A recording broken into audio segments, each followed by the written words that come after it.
Welcome to The Explainer. Today, we're going to break down a really fascinating medical case. It's a perfect example of how a pretty common disease can hide in plain sight, and how even the best doctors can get tripped up by a classic thinking trap. Okay, so let's dive right in with our central puzzle. Picture this. A teenager comes in with fatigue, some vision loss, and problems with their blood sugar. I mean, on their own, these symptoms could be a million different things, right? But altogether, that's a whole different ballgame. What's the connection here? All right, let's lay out the initial evidence. We're talking about a teenage male patient, and here's what the doctors were looking at. So you can see right away, these symptoms are kind of all over the place. We've got constant fatigue and weakness, these weird episodes of low blood sugar, hypoglycemia, and he's having trouble seeing at night. And to top it all off, his liver function tests are abnormal. You know, seeing this many different systems going haywire in someone so young, that is a huge red flag for any doctor. Okay, so with all that going on, where do you even start? This is where the case takes a really interesting turn, and it shows us a really common trap that anyone can fall into, especially in medicine. Given his age and all these strange metabolic problems, the clinical team's first thought was, okay, this has to be some kind of rare mitochondrial disease.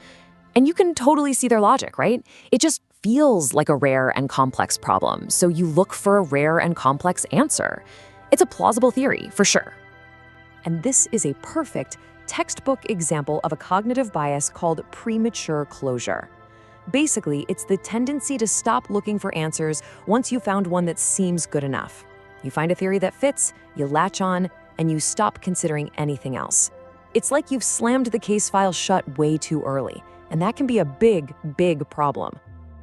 So what happens when that first idea, that rare disease, just doesn't pan out? Well, the team had to hit the brakes, go back to square one, and look at all the evidence again. This is where the real detective work begins. The most important thing they did was take a step back and get systematic.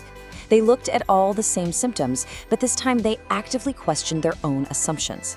They asked themselves, hang on, what if we're looking for zebras when we should be looking for horses?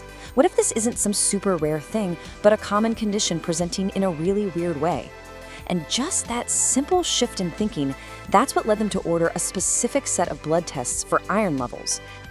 And boom, this was the breakthrough moment. All those clues, the weird liver enzymes, the blood sugar drops, they were there the whole time. But the iron studies, that was the smoking gun. Two numbers in particular just jumped off the page. The serum ferritin, which is basically your body's iron storage tank, was way too high. And the transferrin saturation, which tells you how much iron is floating around in the blood, was over 45%. This was it. This was the critical piece of the puzzle they'd been missing.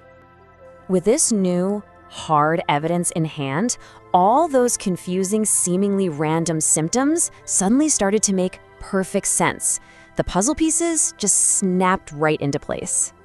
So it turns out the patient didn't have some exotic, rare disease at all. The final diagnosis was hereditary hemochromatosis.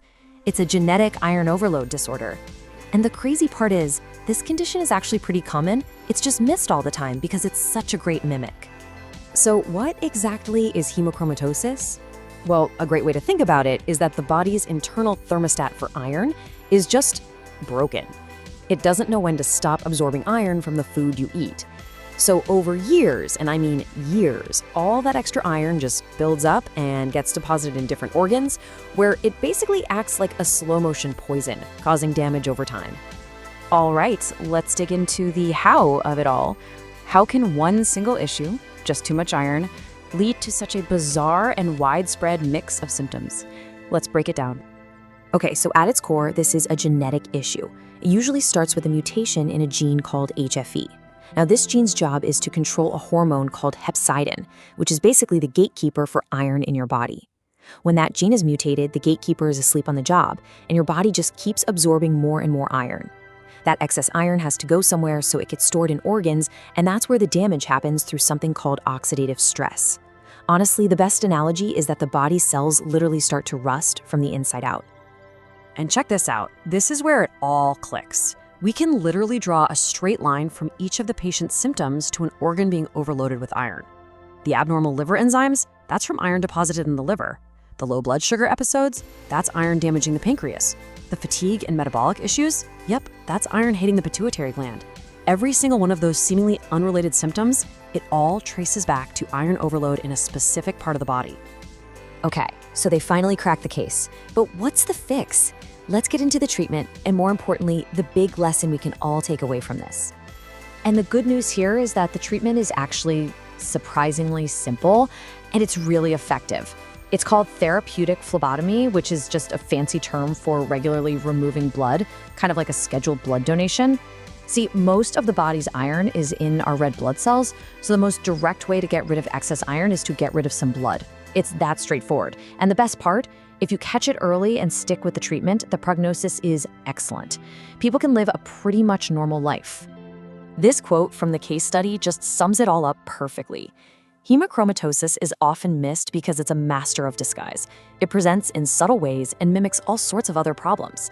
The big takeaway is that when a patient has a bunch of unexplained symptoms across different body systems, you have to consider it. And you have to check the iron studies. It's a simple, essential test that can prevent a ton of diagnostic headaches. You know, this whole case is just such a powerful reminder to always challenge our first assumptions and to not forget about the simple explanations. Which leaves us with a final thought, doesn't it? What other common diseases, or maybe even common truths in our own lives, are hiding right there in plain sight, just because we're so convinced the answer has to be something more complicated?